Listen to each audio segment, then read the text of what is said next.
नाजरीन, पाकिस्तान और जनूबी अफ्रीका के दरमियान पहला T20 मैच खत्म हो गया और पाकिस्तान को इस मैच में शिकस्त का सामना करना पड़ा। एक बहुत ही गंदी परफॉर्मेंस पाकिस्तान की तरफ से दिखाई गई तीनों डिपार्टमेंट्स में, चाहे वो बॉलिंग हो, बैटिंग हो या फील्डिंग हो। जो पाकिस्तान की टीम थी वो मुकम्मल तौर पर T20 में एक्सपोज होकर रह गई और सलमान अली यागा की कप्तानी पर भी बहुत ज़्यादा सवालात उठाए हैं इस मैच में। और स्पेशली तौर पर जो माइक हसन और आकिब जवेद का ड्यो है, ये पाकिस्तान क्रिकेट को तबाह करता जा रहा है और पाकिस्तानी क्रिकेट को उस मुकाम तक पहुंचा रहा है कि हिस्ट्री के तमाम पास रिकॉर्ड्स तोड़ रहा है कि पाकिस्तान ने कभी इतनी बुरी क्रिकेट भी कभी खेली हो। अब अगर कल के मैच की बात करें तो कल के मैच के दो आम पहलू थे कि बाबर आजम और नसीम शाह कमबैक कर रहे थे। बाबर आजम पे अभी तक बात करना टू अर्ली होगा। 0 स्कोर पर आउट हुए, उसकी कुछ वजूहत भी हैं। एक वो मेंटली प्रेशर का शिकार है, फॉर्म जैसे ड्रॉप हुई है, उसके अलावा उनके करोड़ों फैंस हैं उनका प्रेशर है, और तीसरा प्रेशर उन पे एक जो अननेसेसरी प्रेशर है वो पीसीबी और क्रिकेट मैनेजमेंट ने क्रिएट किया हुआ है और वो प्रेशर डाली जा रहे हैं कि भाई आप अपनी नेचुरल गेम को खराब करके वो लप्पेबाजी शुरू कर दो। और इसी चक्कर में कल उन्होंने भी विकेट गवाई अपनी। ये जो 190, 200, 210 ये पाकिस्तान स्कोर पहले भी करता रहा है, ये बात नहीं है कि पाकिस्तान ने कभी ये स्कोर नहीं किए। लेकिन जब से ये माइक हसन और सलमान अली यागा और आकिब जवेद की इंटेंट वाली क्रिकेट आई है, तब से जो हमारे प्लेयर्स हैं वो इतना साइकोलॉजिकल दबाव का शिकार हो गए हैं कि उनका मकसद ही गेम का ये है कि लप्पा घुमाना है, लग गई तो लग गई, नहीं तो आउट हो जाएंगे। और ऐसे ही होता है, जब ऊपर से 2-3 विकेट्स गिरती हैं तो फिर आप प्रेशराइज हो जाते हैं। साइम अयूब ने कल इतनी पैथेटिक बैटिंग की, जो उनका फर्स्ट फेज था बैटिंग का, कि उसमें उनसे बॉल एज ही नहीं हो रही थी। उनका दूसरी बॉल पे कैच ड्रॉप हुआ और उसके बाद उन्होंने कुछ 10 बॉल्स खेल दी, 2 स्कोर हुआ, जिसका अल्टीमेटली प्रेशर साहब ज़्यादा फरहान ने लिया। वो भी एक अच्छा टाइमर है बॉल का, लेकिन वो लप्पेबाजी करने में और पूरी विकेट छोड़कर वो खेलने गया और वो बोल्ड हो गया। फिर बाबर आजम आए। बाबर आजम की आपको पता है नेशनल गेम है कि वो ड्राइव्स खेलते हैं, कवर पे ड्राइव खेलते हैं, शॉट्स मारते हैं, मिड विकेट के ऊपर से लेकर फ्लिक करते हैं, तो ये उनकी क्वालिटीज हैं। गैप फाइंड करके क्रिकेट खेलते हैं। लेकिन जी उनको ये क्या कर भेजा था कि जाकर आपने खुदकशी करनी है और उड़ाना है, तो वही एक बॉल डॉट हुई तो दूसरी बॉल पे वो उड़ाने के कैच हो गए। जब आप इंटेंट वाली क्रिकेट अगर आपने लप्पेबाजी करनी है तो फिर तो ऐसे ही होगा। उसके बाद सलमान अली यागा है, जिनकी जो अपनी पोजीशन है पाकिस्तान टीम में वो बहुत ज़्यादा क्वेश्चनेबल है कि वो क्या पाकिस्तान टीम का पार्ट होना भी चाहिए कि नहीं होना चाहिए। क्योंकि अभी तक जब से वो कप्तान बने हैं, कप्तानी की परफॉर्मेंस को तो हटा दें, उनकी अपनी परफॉर्मेंस भी इंतहाई शर्मनाक है। उनका जो स्ट्राइक रेट है जब से कप्तान बने हैं वो 110 का है और उनका कैरियर स्ट्राइक रेट 112-13 का है। तो इससे आप अंदाज़ा लगा लें, उन्होंने भी आके 7 बॉलें खेली, 2 रन बना के वो एलबीडब्ल्यू होकर आउट हो गए। चलो आप तो एक कंटिन्यू क्रिकेट खेल रहे हो, आप तो T20 एशिया कप में क़यादत करके आए हो।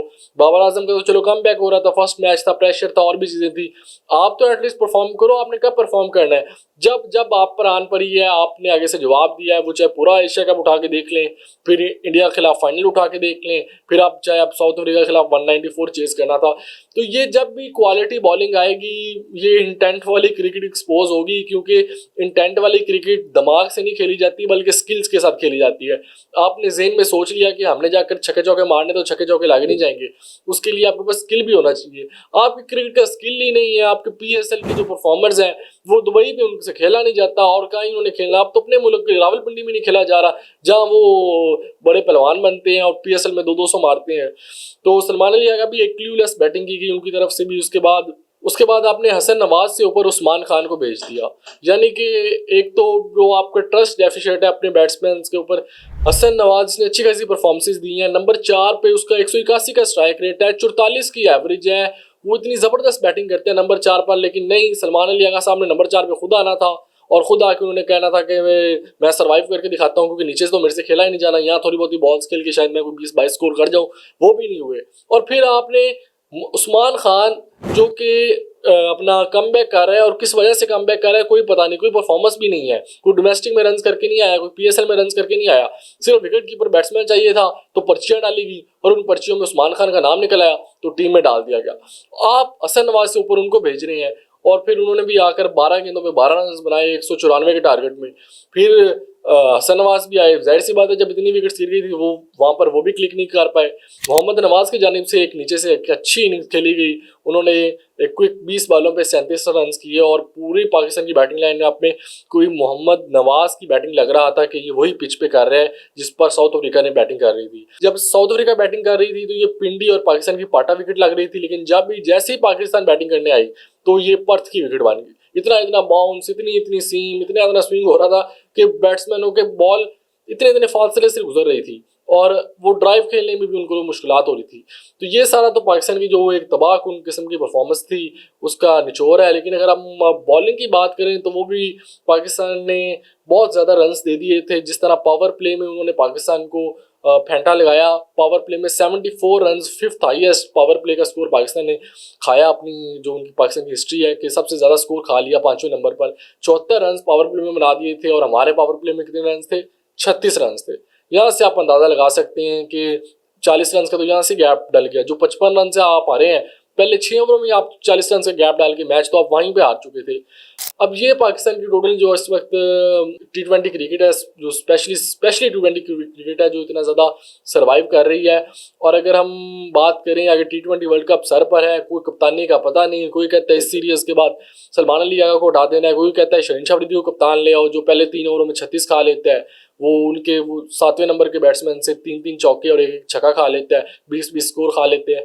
तो पता नहीं कप्तानी की रेस में लगा के आपने पूरी क्रिकेट को ही तबाह कर दिया है और जो आपकी परफॉर्मेंस है वो तो डिक्लाइन कर रही है। उसके साथ आप देखें, रावलपिंडी में मैच था, वीकडे पे मैच था और 18,000 लोग मैच देखने गए हुए थे और आप अपने फैंस को ये फैसिलिटेट कर रहे हैं कि वो मैच जो 6 ओवरों में ख़त्म कर दिया आपने सेकेंड इनिंग्स में। ऑब्वियस T20 क्रिकेट में लोग बैटिंग देखने जाते हैं अपनी टीम की, लोग पसंद करते हैं बैटिंग को। तो जब आपकी बैटिंग आई, आपने इतनी पैथेटिक बैटिंग की कि वो आधा स्टेडियम 6 ओवरों में ही खाली हो गया था, क्योंकि पता चल गया था इसके बाद तो कुछ मैच में रहा ही नहीं। तो ये पाकिस्तान की जो क्रिकेट है इसको मेजर रिफॉर्म्स की ज़रूरत है। ये जुगाड़ लगाना, उसको कप्तान बना दो, इसको हटा दो, इसको कोच बना दो, इसको हटा दो, ये कोई सोल्यूशन नहीं है पाकिस्तान क्रिकेट का।